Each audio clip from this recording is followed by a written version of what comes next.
This video is for making the kitten's milk warmed up as efficiently and quickly as possible. So I'm starting the video by starting a timer because I have found a way to get it done in 3 minutes and it's fantastic.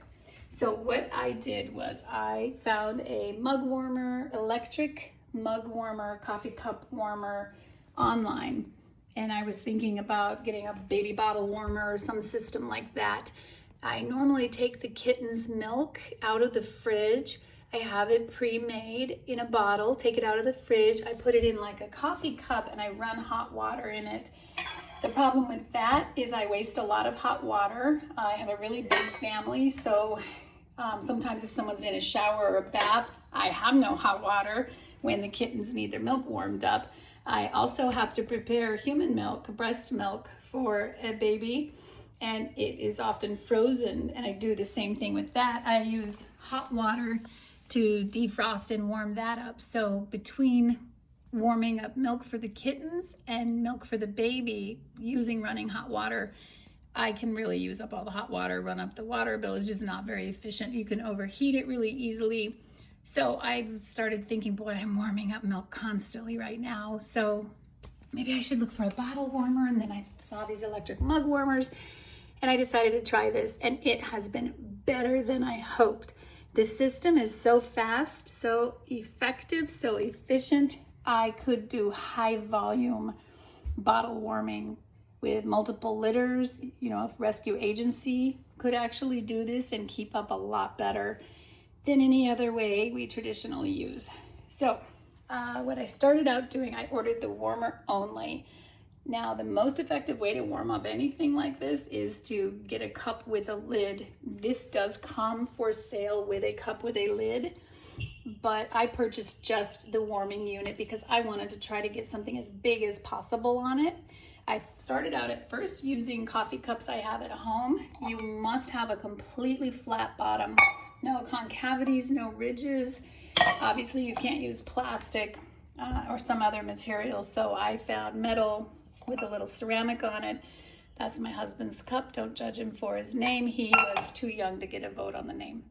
I tried the ceramic and metal coating. I tried the all metal.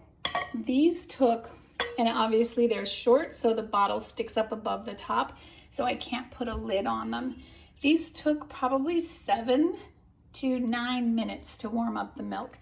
Now this mug warmer is intended for use with a hot beverage or a warm beverage that you place on it, and it keeps it hot or warm. It's really not made to take a cold beverage, or in the case that I also do frozen milk, and get it up to a drinkably warm point.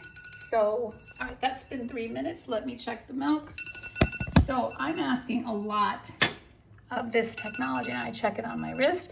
Perfect. It is absolutely perfect drinking temperature right now. So this took 3 minutes to warm up a full bottle. It doesn't want to stop. I think I got it. Okay. This took 3 minutes to warm up a completely full bottle of milk that was cold from the fridge. That is fantastic. I've never found anything else that warms it up so quickly.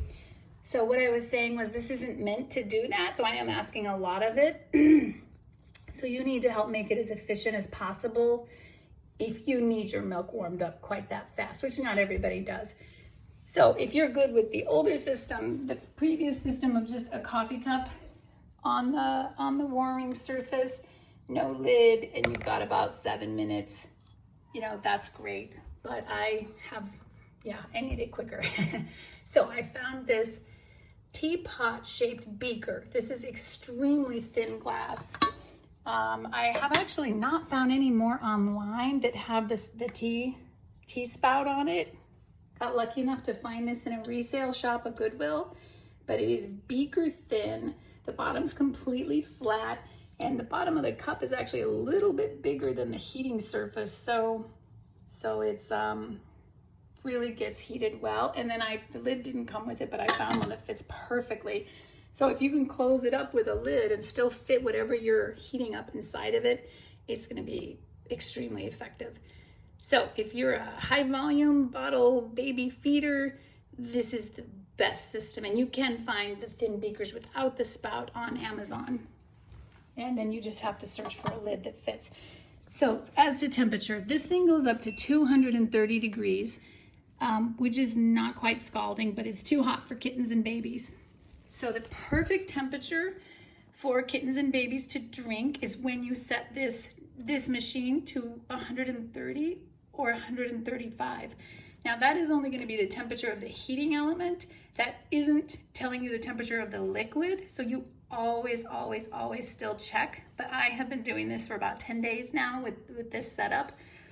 And when I keep it at 135 and I will forget about the bottle and leave it in there, it is perfect drinking temperature, and it can't and won't and does not heat it hotter than that. You can forget about it for 10-15 minutes, come back and think, oh, I overheated it, now I gotta wait for it to cool down and they're starving.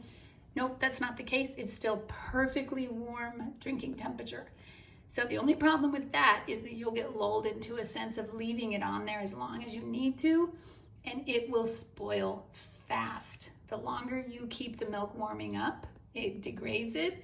So every time you warm milk anyway, anytime you're about to feed the kittens, you should take the cap off and smell it. I can't emphasize that enough, because they will, if they're hungry enough, they will drink spoiled milk. And lots of times it'll be fine, they'll get away with it. But for some reason, something else might be going on with their immune system or their diet or whatever, and one time too many, it'll make them very sick. And when they're bottle babies and they get diarrhea or vomiting and then dehydration, they can go downhill so fast. So every single time you heat up milk to feed them, check the temperature on your wrist, take the cap off and smell it. I just can't, again, I can't emphasize how many times the milk has spoiled, and I never would have thought it could be spoiled yet. It's been happening to me all week, actually. So this is the system that I love currently. It's helped my schedule and my life so much. The only other thing I can say is I checked the reviews. I read hundreds of reviews, and everyone said this particular little unit, they bought it and they leave it at work and they leave it turned on all day long, and then they turn it off at night when they go home. So I decided to go ahead and try that. Normally a small electrical appliance, you unplug it when you're not using it.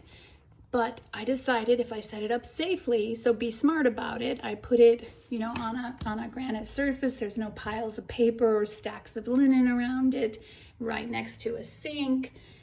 It's in a room where I spend most of the day taking care of these litters of kittens. So it's, very supervised. And so far for 10 days, I've left it on like 10 hours a day, turn it off overnight, and there have been no problems at all. So this is the system I have found currently that just works fantastic. I hope it helps somebody else out.